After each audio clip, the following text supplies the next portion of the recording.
आम आदमी पक्षाचे राज्यसभा खासदार राघव चड्डा हे साई दरबारी आले होते। साईबाबांची शिर्डी माझे पंढरपूर ही आरती करून त्यांनी समाधीचं मनोभावे दर्शन घेतलं। साईबाबा हे बोलवत असतात आणि ते जेव्हा बोलवतात तेव्हा मी साई दरबारी येतो। मी साईबाबांचा खूप मोठा भक्त आहे, त्यामुळे मी नियमितपणे शिर्डीमध्ये येतो। साईबाबा हे प्रत्येक व्यक्तीला सुखी आणि समाधानी ठेवतात, अशी प्रतिक्रिया माध्यमांशी बोलताना खासदार राघव चड्डा यांनी व्यक्त केली। याचबरोबर संसदेमध्ये घुसलेल्या आंदोलकांबाबत विचारलं असता देशात सुरक्षेचा प्रश्न गंभीर असून देशातील सर्वात सुरक्षित इमारत ही संसदेची इमारत आहे। महत्वाची इमारत जर सुरक्षित नाही तर देश कसा काय सुरक्षित असेल, अशी टीका त्यांनी केली।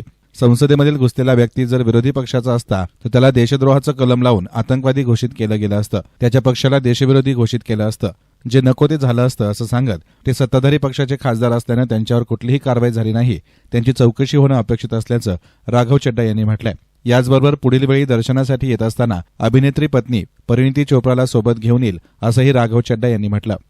बाबा लगातार बुलाते रहते हैं। बाबा का जब बुलावा आता है मैं उनके दरबार में हाजिर हो जाता हूँ। बाबा का बहुत बड़ा भक्त हूँ और बाबा हर व्यक्ति के जीवन में खुशी और शांति देने का काम करते हैं और मुझे लगता है कि यहाँ आकर जितनी शांति मिलती है, जितना मन शांत होता है, जितना खुशी का सुख का अनुभव होता है, शायद ही ऐसा अनुभव कहीं होता हो। तो मैं तो बहुत बड़ा भक्त हूँ, इसलिए आता रहता हूँ और बाबा का बुलावा आया था इसलिए आया। आप सबको भी ओम साई राम।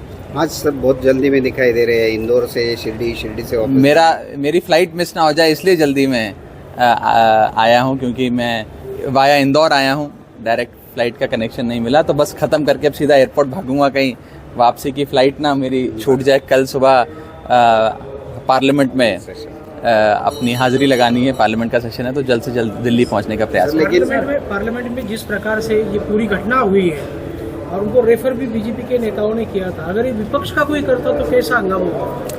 देखिए, ये सियासत या राजनीति की जगह नहीं है, लेकिन बस इतना कहना चाहूँगा कि देश की सुरक्षा का सवाल है और इस देश की सबसे सुरक्षित इमारतों में भारत की संसद आती है।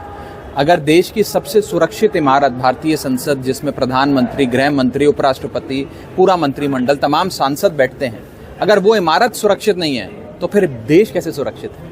और आपने सही फरमाया, आपके सवाल जो था वो बिल्कुल ठीक था कि अगर कोई विपक्ष के सांसद का मेहमान बनके सदन के अंदर आता तो उस विपक्ष के सांसद की क्या हालत करी जाती। भाई, लोग तो कहते हैं कि सबसे पहले उसे निष्कासित किया जाता, यूएपीए की धाराएं लगाई जाती, उसे आतंकवादी घोषित कर दिया जाता, उसकी पार्टी को एंटी नेशनल घोषित कर दिया जाता, सदन से एक्सपेल किया जाता, गिरफ्तारी होती, न जाने क्या क्या होता।